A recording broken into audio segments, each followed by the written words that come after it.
بسم الله الرحمن الرحيم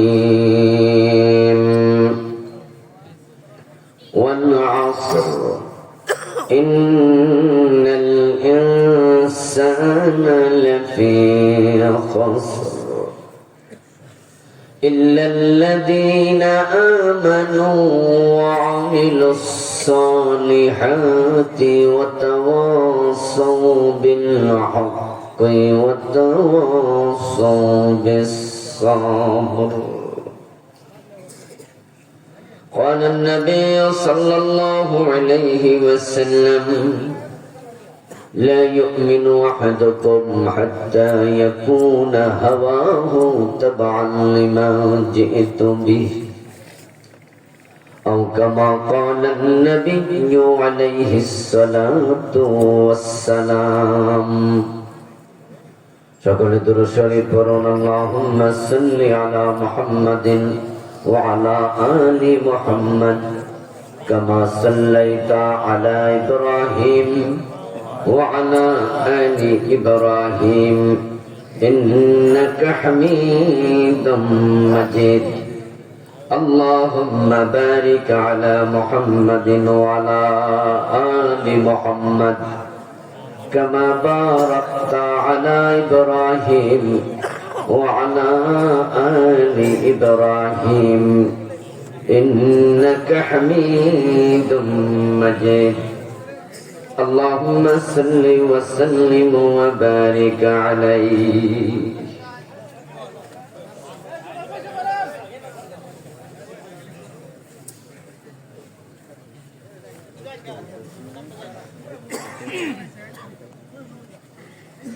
কোদালিয়া পূর্বপাড়া ইসলামী যুব উন্নয়ন সমিতি ও দারুল আরকাম ক্যাডেট মাদ্রাসার উদ্বোধন উপলক্ষে আয়োজিত 22তম বিষয়ভিত্তিক দুদিন ব্যাপী তাফসীরুল কোরআন মাহফিলের প্রথম দিবসের সম্মানিত সভাপতি বিশিষ্ট আলেমে দ্বীন মুহতারাম মাওলানা আবু সালেহ মুসা হাফেজাহুল্লাহ, আজকের সম্মানিত প্রধান অতিথি এলাকার কৃতি সন্তান বিশিষ্ট শিক্ষাবিদ জনাব মুহতারাম ডক্টর মোহাম্মদ মহিউদ্দিন পাশা সাহেব, মুহতারাম মাওলানা জহিরুল ইসলাম আব্দুল্লাহ সাহেব সহ অন্যান্য সম্মানিত আলোচকবৃন্দ,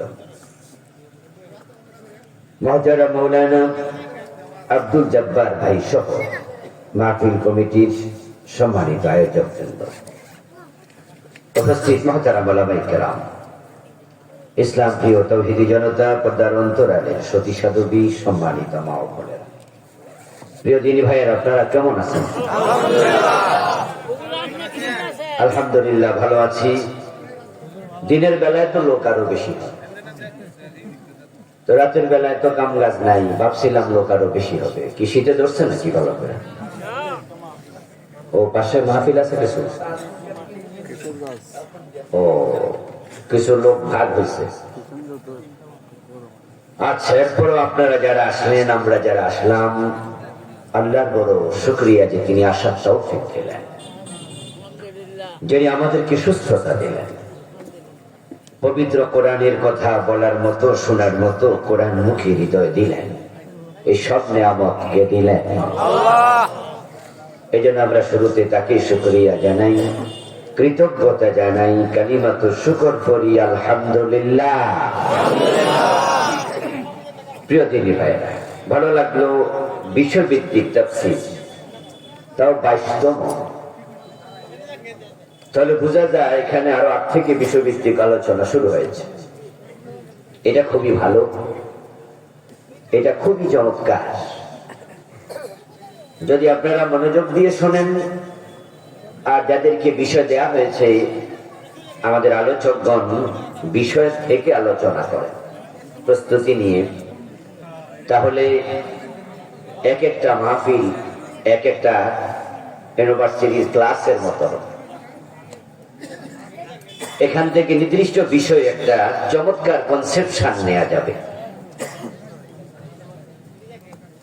তিনজন বক্তা যদি তিনটে বিষয় কথা বলে, দুদিনে 6টি বিষয়। এভাবে